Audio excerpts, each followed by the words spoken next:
This is the present of work. It's not the future of work. And I think companies that will not be open to accommodate those different types of engagements and different type of other things that you do on the side will just not get the best employees. For example, allowing employees to do a side hustle will allow them to also develop themselves, right? It will allow them to find their own interests and learn new skills. And if you don't allow your employees to do that, they will go somewhere else.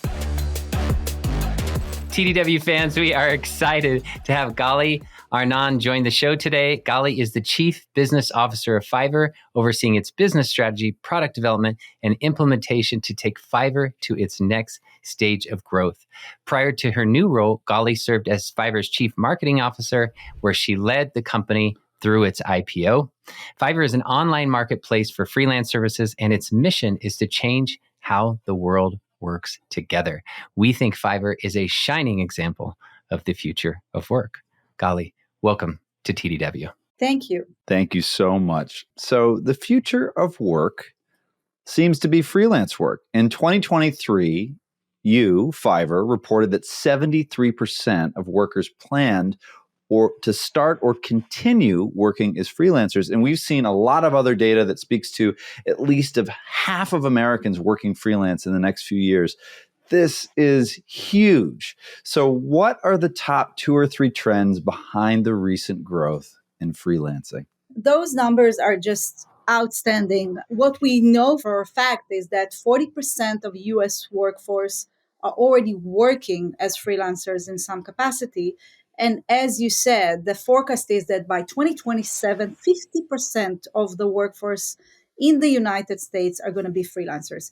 So what are the main trends? I think the first one would be the fact that especially younger generation that are joining the workforce, they see how unstable the workforce is. They see that the recent layoffs, right? So we've seen 2023, and even at the beginning of 2024, we seen few cycles of layoffs, and they want to control their own destiny. We just released 2 weeks ago another research specifically about Gen Zs.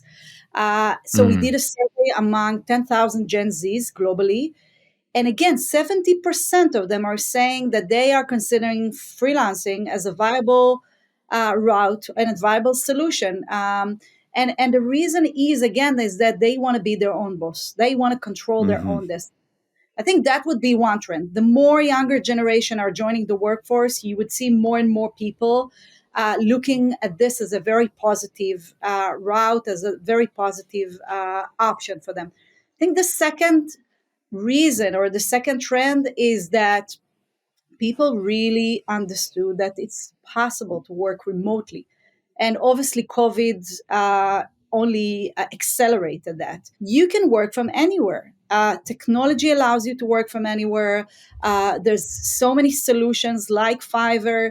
Obviously, Fiverr is the best, but there's so many solutions like Fiverr that allows you, and platforms that allow you to communicate remotely, to work remotely, project management softwares. So I think that's another huge trend. And I think the third one will be that companies and managers are more confident now to manage employees remotely. And this is why freelancers are also an option for them. So I think what COVID and the pandemic taught us is that you can work from home. You don't need someone to sit next to you in order to trust them to reach their goals or to fulfill whatever project or whatever objective you give them. People realize, and managers realize, that they can actually trust people even if they're not sitting next to them. I think that led a whole new acceleration process of people working remotely, and for companies hiring more freelancers as a solution where they have skill gaps or they don't have enough headcounts or manpower to do things instantly. So those would be the main, I think, trends around it. I think it's such a great way to run an experiment. If you're a business leader and an HR team and you recognize that you need help but you don't have time to go out and do the whole hiring, or maybe it's hard to get the skills that you need and it's going to take longer. And you have this whole layer of the workforce now that you can just go grab and get the value that you need right away. This is fantastic. Yeah, absolutely. And it makes it so immediate. The process of employing an employee, it's a commitment. If you want to be agile, you want to be agile with cost, if you want to be able to reduce cost and make sure that you're not committing for bigger cost for the long term, I think working with freelancers is a very viable solution. Let's unpack this freelancer term. And the reason why is because there's a lot of terms being thrown around out there. So people who have this kind of work are relying on these positions to bring in some extra income, right? But there are different types of these positions. So there's the freelance economy, freelancers, side hustles, moonlighting, part-time, and all these terms. I mean, there's probably even more that we didn't just mention, and they're being thrown around. But I think there's not a clarity maybe about what those terms mean, or are some of those terms even dated? So if it would be great if we could do a quick level set and just say, what are the modern terms to be using here? And are there some that we shouldn't be using? Yeah, so I think freelance economy is this economy that is built on people that are self-employed. Now, they can vary in skills and expertise and years of experience, but it's basically this part of the economy or this part of the workforce that is based on people that are self-employed, that they're managing their own time. This is the overall economy, and those are the numbers we talked about. 50% of the workforce in 2027 that are going to be made out of freelancers. And we see, by the way, the same growing trends in Europe and in other countries. And then freelancer, I mean, the basic definition of a freelancer will be someone who will be self-employed. He can work on multiple projects. He can work for one company for a period of time, but he's self-employed. He's managing his own time, and he's not employed for a long term by an employer. He's not committed to one employer long term. Then you have the part-timers, right? So those are people who are not working full-time. They will usually work in a specific cadence of hours or days in the week, but they will work part-time for one employer. They can work part-time, for multiple employers, but that would be still an employer. It wouldn't be a freelancer. Side hustle, we usually call someone who is doing something to complete their income, or it's an additional income. This is usually, side hustle doesn't require long-term commitment in terms of time that needs to be invested. And people can do side hustle for a while, and then they can stop, and then they can come back to it again. And they usually see it as an additional way to make money. And then you mentioned moonlighting, which is usually people that are, in addition to their full-time job, are taking another part-time position or part-time job. They usually do it at night, hopefully with the knowledge of their employer, and because we heard about cases that their employer weren't aware, so that also exists. But that's what's called moonlight. So, and there's other terms that were defined in the recent years, like digital nomads, so people that are working from anywhere. And then in the digital nomad, you have the different definitions of people are working from one place, from few places, and it goes on and on and on. But I think the basic definitions are employees and freelancers, and then it changes in capacity of time and commitment. I have one other question about this. It's so good to hear the definitions and how nuanced it is. My question is, there for a long time, corporate work frowned upon these types of roles. I mean, I can remember, I've been in the workforce for 25 years. I can remember people going, you can't do anything outside. It's not okay. Have we finally entered an era where doing these kind of other types of work are becoming more commonplace and accepted? I think that's like nature of the evolution of the future or the present. I mean, in your podcast, we people talk about the future of work, but this is the present of work. It's not the future of work. And I think companies that will not be open to accommodate those different types of engagements in different type of other things that you do on the side will just not get the best employees. I think, Mm, or because I think, for example, allowing employees to do a side hustle will allow them to also develop themselves, right? It will allow them to find their own interest and learn new skills. And if you don't allow your employees to do that, they will go somewhere else. And you want to be mm. competitive. You want to hire the best talent out there. So I think the more companies will be open and agile in that sense, they will be more competitive and more attractive to the best talent out there, because it's usually the really, really great employees that will want to do more, learn more, try more, and experience more. So what you're saying is there's this sense of permission at the company level is something you see increasing. Yeah, absolutely. I think flexibility of companies in general to new types of employment just started in COVID, and we see it now. There's a whole discussion about hybrid models, working from home, working from the Yeah. office. I think companies that will not be flexible will not work with freelancers, for example, as a very strong muscle, right? Knowing how Mm. to do it will just stay behind. This is a really great kind of snapshot of the growth that we're experiencing, of the terms, of how flexibility is changing. This is a really nice level set to drop into this moment that we're in now. But I would like to look forward a little bit with you. If you take your crystal ball out, how do you see Fiverr and the freelance economy evolving, over the next 2 to 3 years? What big changes might we expect? The first one that we have to talk about is AI. I think AI is Yeah. one of the biggest revolutions that will impact the workforce, will impact work in general, and will impact freelance economy as well. I think the way it will impact the freelance economy is that some jobs will be replaced by AI. I think the automated skills or the automated simple jobs will eventually be replaced by AI. And at the same time, I think new skills and new jobs will emerge.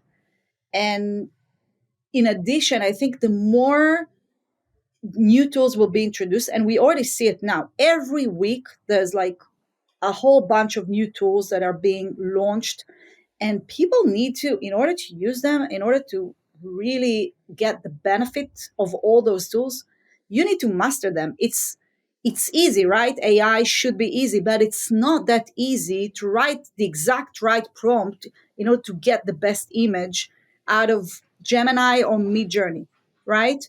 So Yeah. people will need someone to guide them, to navigate, to help them either do it for them or just consult them how to find their what they need to get in this chaos. So I think there's like three parts: jobs that will probably gradually disappear, new jobs and skills that are going to be emerged, and then the in between of people that will just help you navigate this Mm. whole new technological revolution.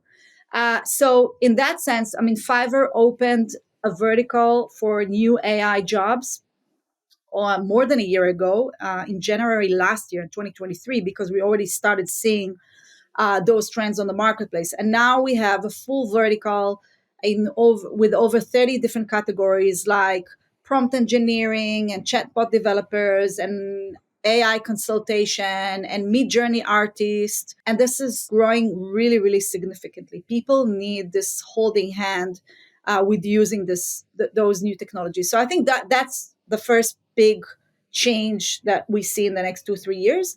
And then another big change, again, going back to companies and the way they're gonna engage and work with freelancers. I think this is something that Hmm. we're gonna see growing, And I think companies will need to develop this muscle because it requires different processes, different internal processes. Think about it. Companies knows how to employ employees forever and ever, right? They have Mm. HR, they have legal, they have finance, and they have systems in place to manage this. But then when it comes to freelancers, how to onboard them, how to pay them, how to work with them, in terms of legislation, regulation, and all of that.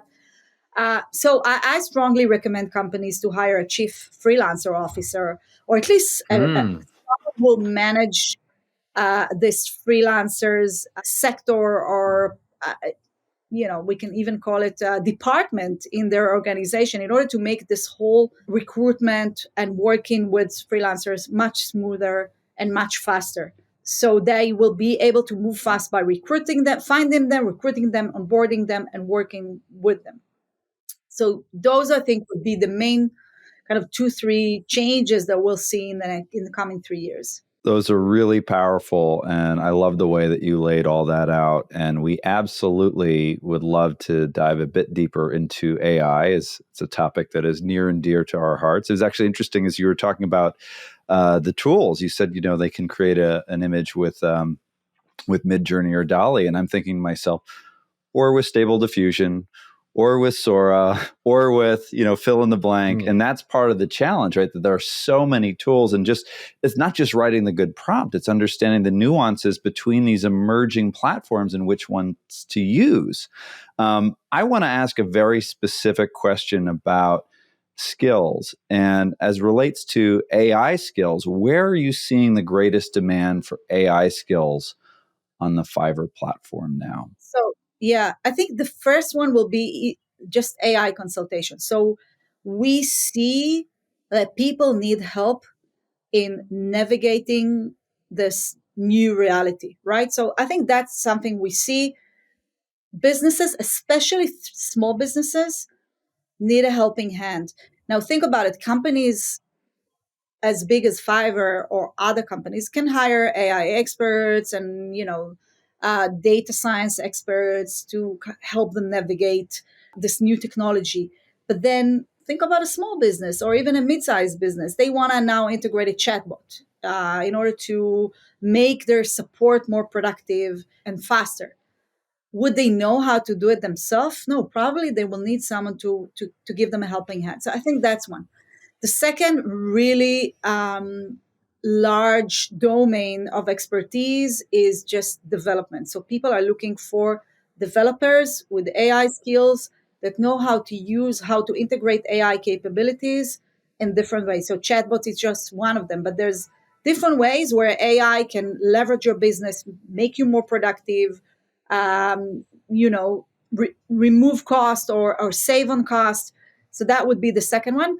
And then Fiverr is known for years for being very strong in the creative services, right? So video Yeah. editing and image and illustration and graphic designs and all of that. So we do see a lot of demand for people can either come with an output that they already created on Midjourney, and now they need to customize it, to put it on their website, to uh, make it look like it's their own.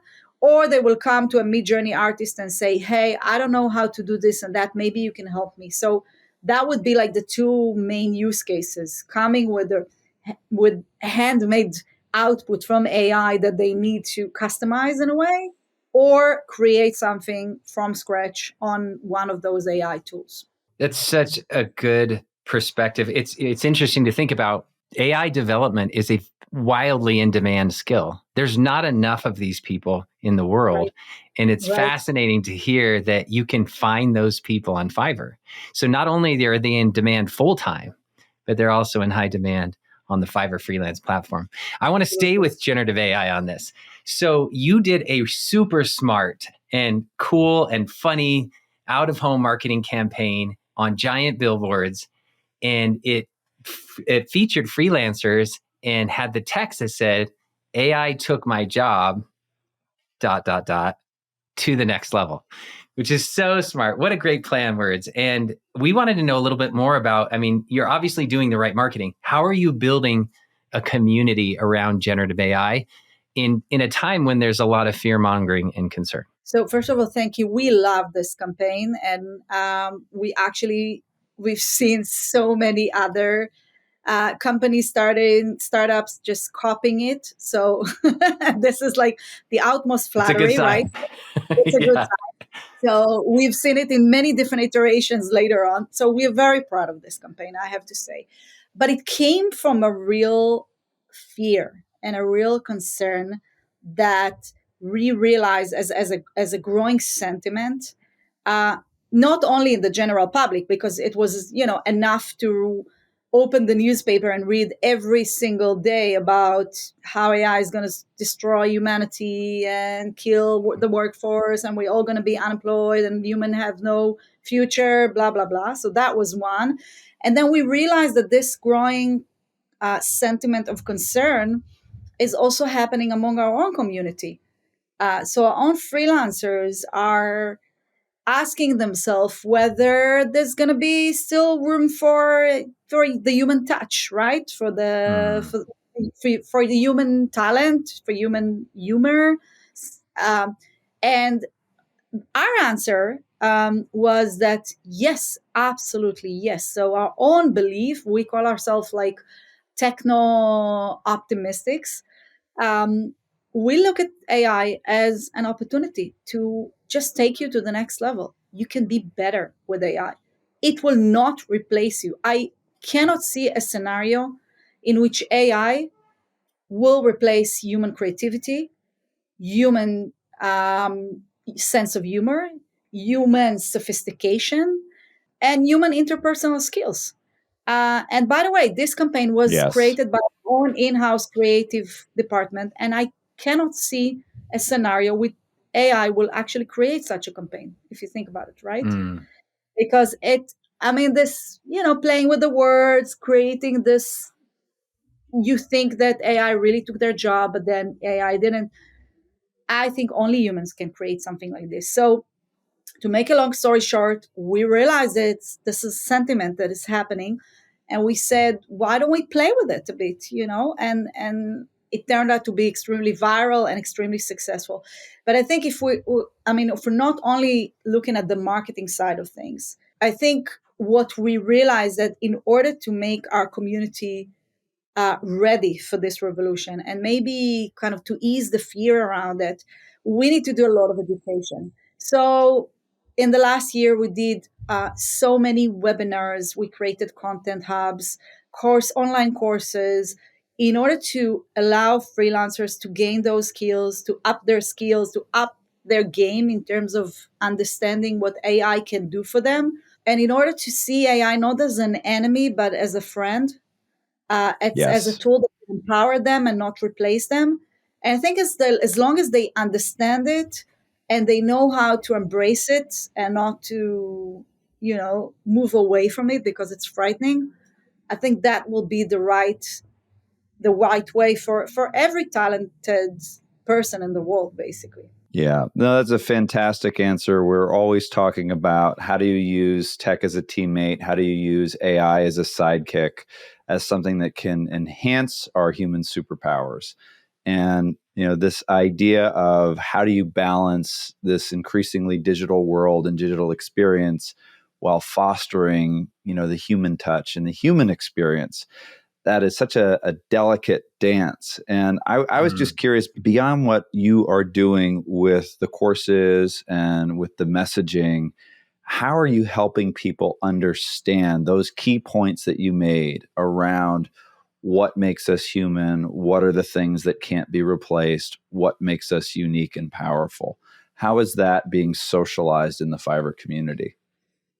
Right. So I think first and foremost, it's not only in our external messages, it's also coming to life in our internal messages to the community, on our social post, in an open letter we wrote to AI and posted on a New York Times edition where Micha, our founder, wrote an open letter to AI talking about this relationship between AI and humans, which was again a bit funny, a bit sophisticated. So I think in order to kind of convey this message, we use external messages and internal messages to our community. I think the more you know, I mean, the feeling of, I think you are usually fearing things, or you are afraid of things that you cannot control and you don't know enough about. And I think Hmm. closing this knowledge gap is helping our freelancers feel that they can be more friendly with AI. I think the main message was just know how to work with this. Don't be Yeah. afraid of it. The more you know about it, the less it's gonna threaten you. And the feeling of control, you can, bring back the feeling of control. And I think in addition, freelancers, especially the ones that are working in services that might be replaced, should know how to reinvent themselves. They can do it by learning a new skill. They can do it by learning how they can work together with an eye to create a better output than before. So if you're a copywriter, and now obviously AI can generate part of the writing, simple job, but then you want to customize it. You want to make it funny. You may want to make it sophisticated. You want to do it with the right tone of voice. This is where copywriter comes in and can't be replaced. So how do you replace the very simple, boring part of writing and makes it more, adds salt and pepper to it to makes it Hmm. sound like a human being and not just a machine. Um, so yeah, I would say the more they know, the more they master it, and the more they evolve, the less afraid they are and the less threatened they feel. We absolutely agree with you. We've actually found that we've been in front of a lot of audiences on the show and on stages and in rooms, facilitation, etc., workshops, and bar none, the best way for people to feel more comfortable about AI is to have shared awareness, shared understanding, shared meaning, shared purpose, and shared exposure to these different tools. When people do it together, there's sort of this collective sigh of like, oh, this isn't as bad as I thought. It's not as bad as I heard. And then there's this chatter of excitement like, oh, wow, did you see this? Did you see that? And I don't feel like there's any better way right now to get people to warm up to generative AI. Absolutely. I couldn't agree more. I love this conversation about how do you create culture and community around this. And we know that's really important to you personally, that it's something that you're passionate about. And we were excited to ask you, how do you approach creating culture and community for an entirely remote workforce? Freelancing, the way we see it, I think it's a movement. It's more than just the way you work, right? It's a whole lifestyle. It's people that have completely different mentality, okay? They're not, I think about our parents' generation and how reliable paycheck at the end of the month was like that dream. This is what you were expecting. This is what you wanted from work. But then I look at those younger generation and they're looking for fulfillment. They're looking to do other things while they're working. They want looking to combine hobbies and work and their passion, and they want to do multiple things at the same time and not just focus on one. And I think that once you understand that it's more than just, okay, those are designers or video editors or voiceover artists or musicians that are coming here and doing their thing. It's a whole movement. It's the way they live their lifestyle. It's, the way they're designing their home office or working from like the nearest cafe, or they're actually traveling, and the way they manage their work routines. They don't have like someone to sit on their head and say, hey, I need it to be ready by this and that, Yeah, right? They don't have those right. deadlines and OKRs and all those systems that all those companies created for years and years and years. So I think once you understand that this is a movement and this is a whole lifestyle, you can create a community around it, a community that is passionate about this lifestyle, a community that is passionate about doing what they love and bringing their skill to life, but then doing other stuff at the same time because they don't need to commute 2 hours to work and do their 9 to 5 and be afraid to leave the office earlier than their boss and all those things that we know that exist in like corporate culture. So I think this is how we foster this community sense, and we Mm. celebrate this community sense. We want to be the champion for this human talent and for the community of freelancers, and we're very proud of it. What I'm hearing you say is that you're really tying culture to the values of the freelance economy. That's where you find the culture, and that we have a sense of shared values and purpose for the lifestyle and the way that we want to work. And that is what we are going to elevate as our culture. Yeah. Is Yeah. that correct? Yeah. Well defined. Yeah, I also think it's super smart. So identity is one of the most powerful forces in the human psyche. It's super smart for Fiverr to say this is a lifestyle. This is a way of approaching career and life that's different, and having people anchor to that is super smart. I want to ask kind of a little bit of a flip side question. Some leaders cannot find their way to embrace remote or freelance work. It just isn't, it's too foreign to them, or their company doesn't support it, or whatever. And we wanted to know, are there freelancers who go into their clients' offices? If a leader is embracing this, are there freelancers who actually show up to work as part of their agreement and do the whole, even though they're freelance, do the whole in office thing? First of all, there are.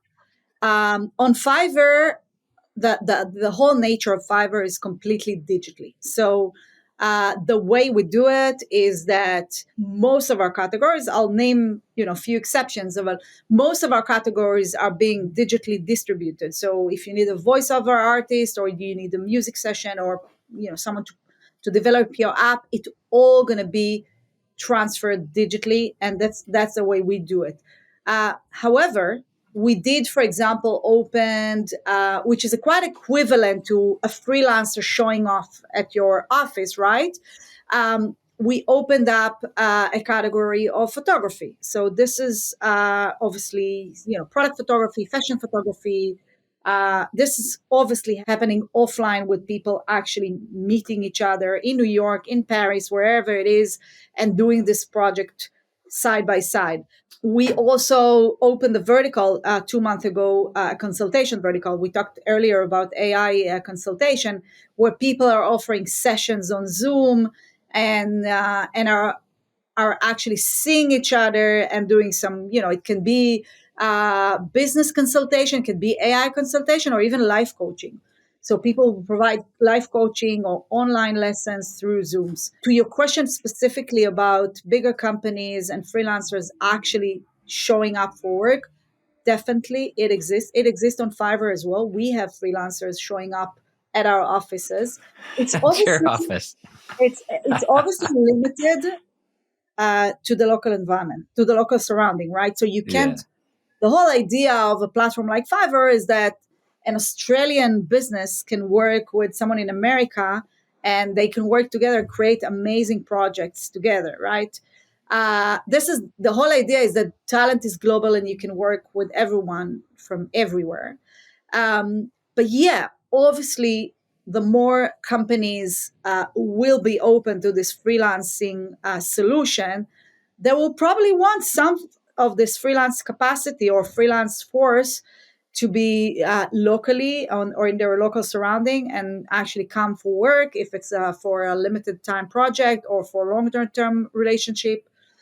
So definitely we see it's happening. Gali, you opened this door, and I have to ask you, what percentage of the Fiverr workforce are freelancers? The thing is, it's not a percentage, it's how much of, Okay. because you need to remember, the way we work at Fiverr, it's not an employee, all right? We're not giving employees. We are doing projects on Fiverr. That's the way we think about it. It's not the old way of working. It's the new way of working, which is project versus hours and manpower and all of those old way of working. So I would say, for example, in our marketing department, and I used to be the CMO, so I can definitely tell you, huge part of whatever we did in marketing, from voiceovers to designs to graphic to motion designers, to music sessions, our ads, copywriting, blog writing, all of that was done on Fiverr, always. So a huge portion of our marketing expenses was actually spent on Fiverr. But other departments are using Fiverr as well. So our R&D department is using Fiverr, and HR department is using Fiverr for all those internal town halls that we have, for videos, for competitions, for any design we need for any event or party, or holiday celebrations, all been done on Fiverr. The pillows behind me were designed on Fiverr. You don't see my entire room, but all the elements that I have in my room all are done on Fiverr. The whole office is designed by Fiverr freelancers. So yeah, we are practicing what we preach for. That is awesome. I love to hear that. Yeah. Okay, as a chief business officer, you always seek market opportunities. You are doing business development. You are setting up strategic partnerships. Recently, Accenture made a bold move to acquire Udacity as part of a $1 billion move to upskill around AI. Now, that's internal within Accenture and external with clients, right? So, what's your take on that deal? And how does that relate to your recent ZDNet article where you stated generative AI will change freelancing for the better? Listen, I think, we also talked about it in South by Southwest last week when we talked specifically about Gen Z in our panel. I think the whole idea of upskilling and learning new skills is becoming really important. Now, Fiverr has what we call Fiverr Learn, in which you have courses, including, by the way, AI courses in different domains, because I think freelancers, more than anyone else, need to constantly upskill and learn new capabilities and new skills. The reason is that uh, they need to master the most recent trends and the most recent development. We just spoke about how freelancers needs to change and adapt to those new AI tools and technologies. You can't do it if you're not learning constantly. Now think about it. Think about the role of formal education, right? How can it be that you're studying for like 3 years, 4 years, whatever, 7 years after you finish high school, and that's enough? Can it be enough that you stop studying in whatever, the age of 22? Is it enough? Will it be enough in this ever changing environment? The answer is absolutely no. And for people who work in companies, for employees, so sometimes the companies themselves are providing those tools, educations, courses, and those capable in-house training. But then freelancers, which are becoming 50% of the workforce, they don't have those in-house trainings. They don't have those Mm-hmm. in-house courses. So they need some external non-formal education, like courses and online courses, that will keep them up to speed all the time. So I think, and specifically now with AI, because this is a whole new ball game, I think that the importance of non-formal education, online courses, different upskilling solutions is becoming really essential, and really important for the freelance economy to keep on thriving.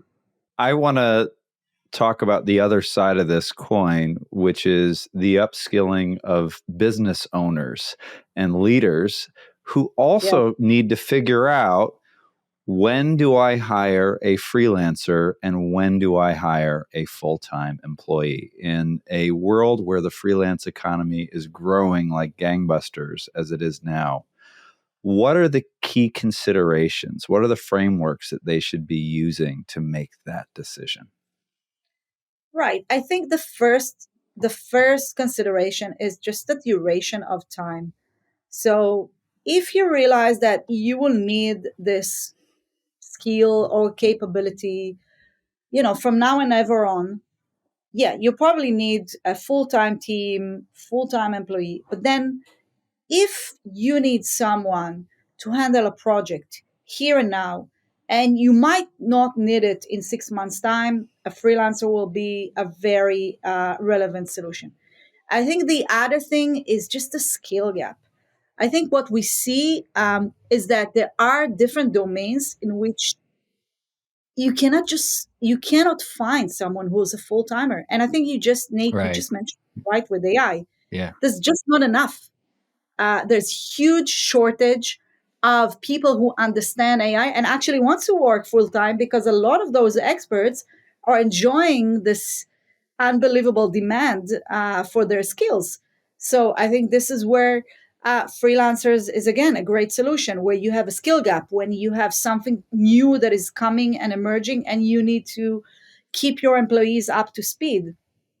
So I think that's a very relevant solution again for managers.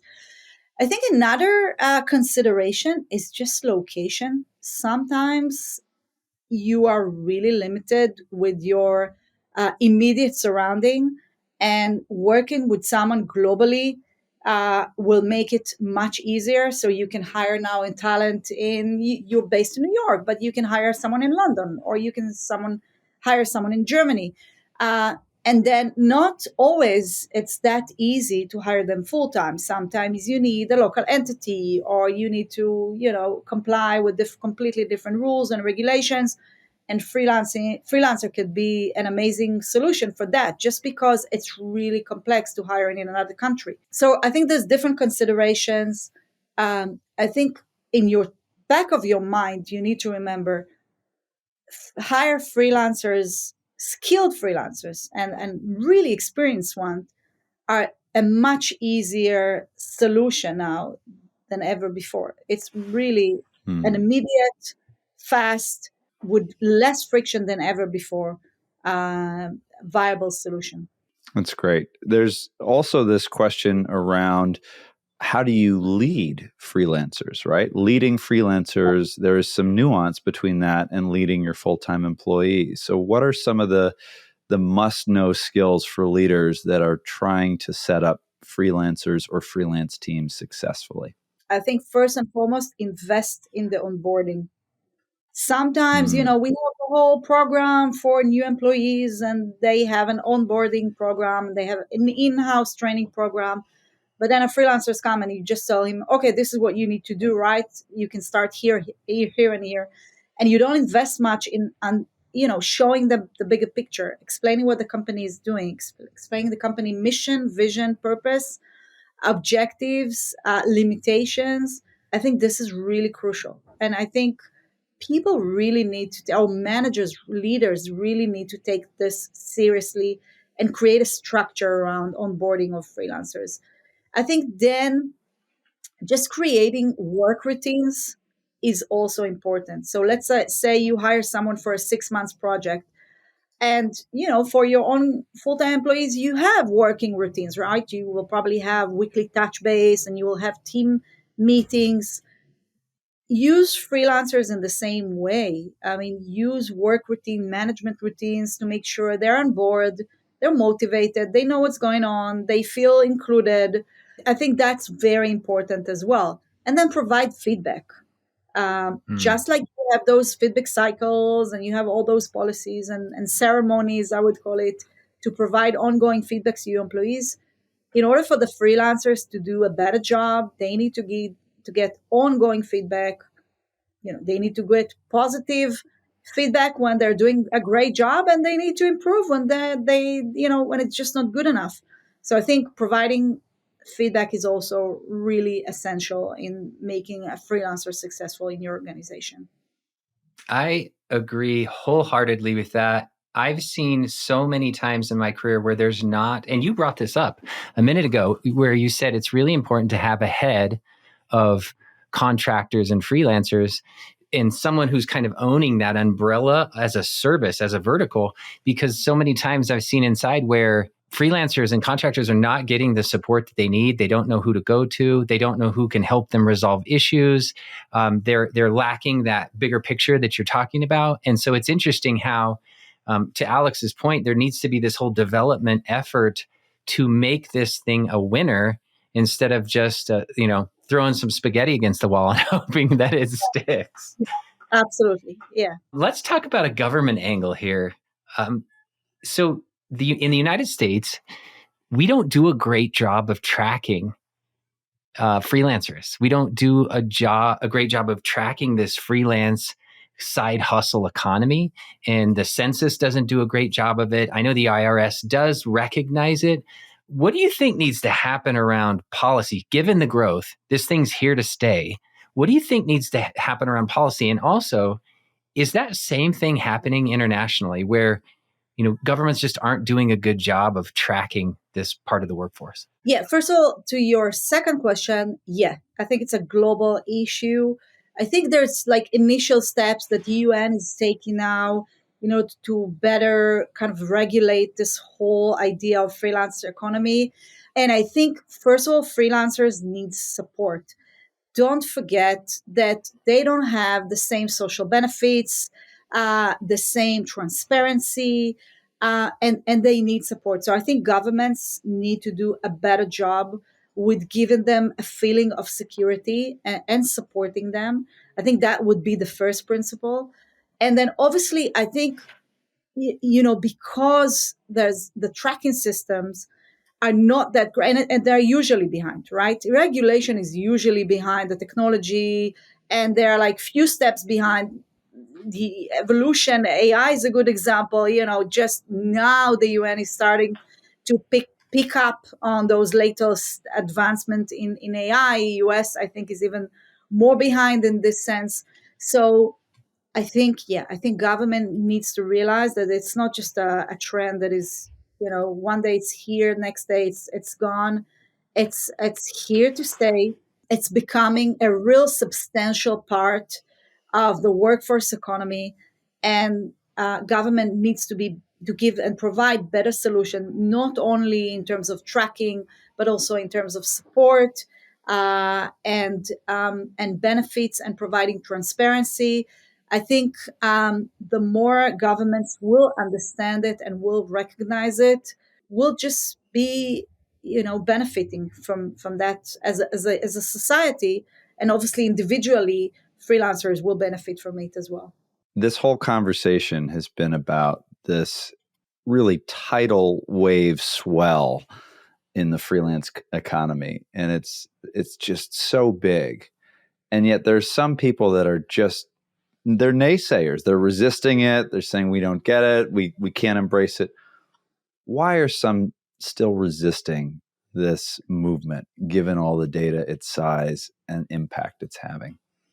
I think, to be honest, I don't see it that way. I feel that if there is any resistance, it's maybe, coming from the need to preserve old way of working and to kind of stick to the old methods. I think the younger generations are extremely open to it.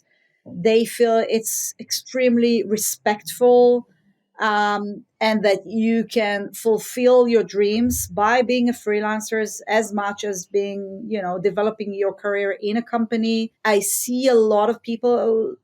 On the other hand, I do see a lot of people, even my colleagues, that are leaving the 9 to 5, and they're now, they can be even Generation X, and they're now dealing with like 3 4 different projects at the same time, providing consultation, doing different things. I feel like people are extremely positive about it, and whoever is not probably sticking to the old way society used to do things and work, and that will change. I mean, this is the future. Yeah. This is the present. I mean, this is the present. It's more than the future.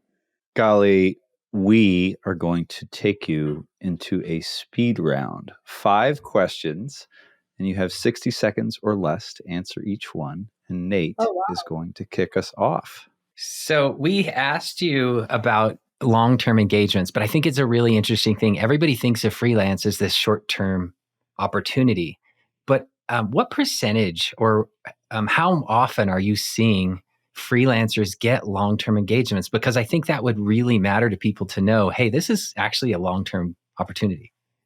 So I would say a significant part of Fiverr revenues is relationships.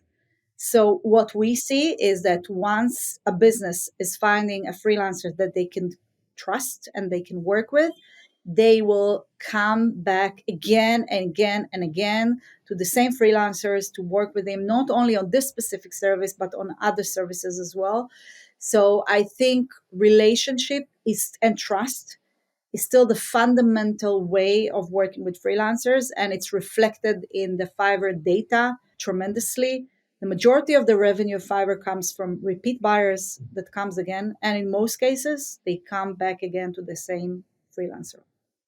Wow. You just returned from South by Southwest, where you spoke on a panel about Gen Z and their career paths and preferences and how they're shifting. What was your biggest takeaway? My biggest takeaway is that we millennials and Gen X are talking about Gen Z because we're not Gen Z.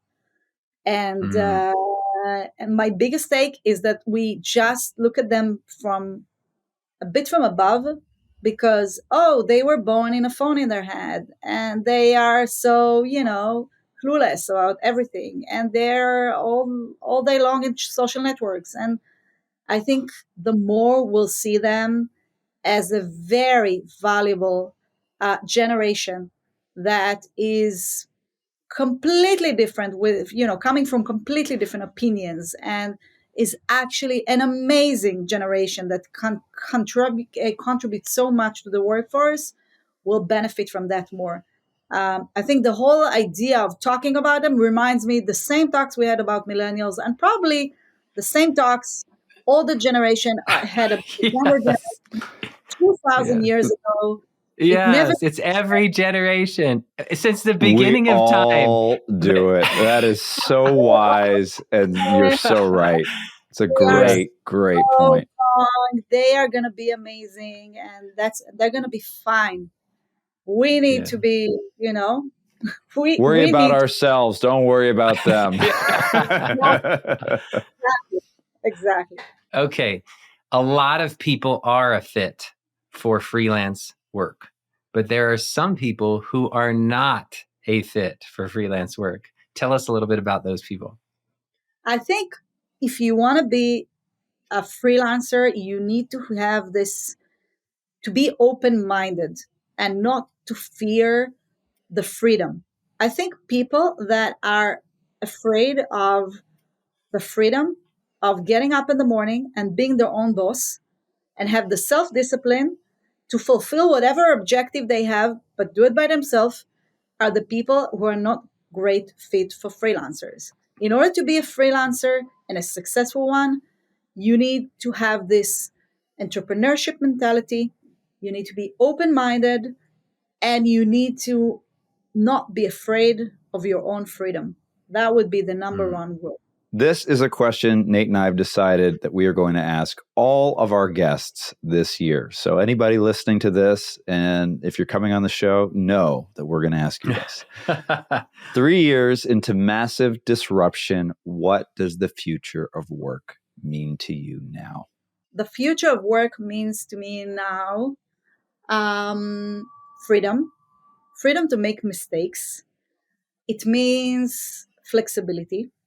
It means embracing technology, but still using our superpowers as human beings, as talent. It means trust and relationships. I think relationships are the key for the past, present, and future of work. Last one. You have 3 daughters and believe in work-life balance. Alex and I have kids too, and we know the struggle. The struggle is real. You have an important and demanding role. What Right. are 2 or 3 things that you do to maintain balance? I have my own rules. So I'm not waiting for anyone else to allow me this balance. No one will give you or provide you this balance. You need to create it. You need to define what's good for you. What are the do's and don'ts, what you would never miss as a parent, and whatever will happen, you need to be part of. So I think that's the first tip. The second tip is that I gave up on the guilt feelings, because I used to be so feeling so guilty for years. And then I realized that when my daughters, and especially because there are women, when they look at me, this is the model they see. They see a model of a woman that is actually fulfilling her capabilities and her skills and her potential. And I want them to be the same. I want them to fulfill their potential together with spending time with their family, but not putting barriers to themselves. So I think, giving up on those guilt feelings helped me a lot. And no, this is who I am. I mean, I cannot do anything else. I need to fulfill my potential, and there's no different Gali. I cannot be someone else who is like sitting at home and cooking and it will be enough for me. It's not enough for me. I need to use my mind, I need to use my brain, I need to be among adults, and that's fine. That's okay. I love that candor. Thank you.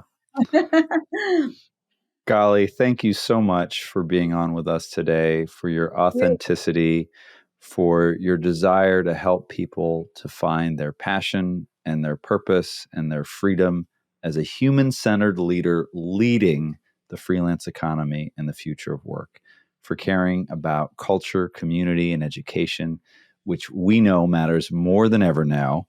And Yes. of course, for embracing generative AI as a complement to our human superpowers rather than a competitor. Thank you. It was a real pleasure to be here. Gali, where's the best place for people to find you online? I think on LinkedIn would be the best way to find me online.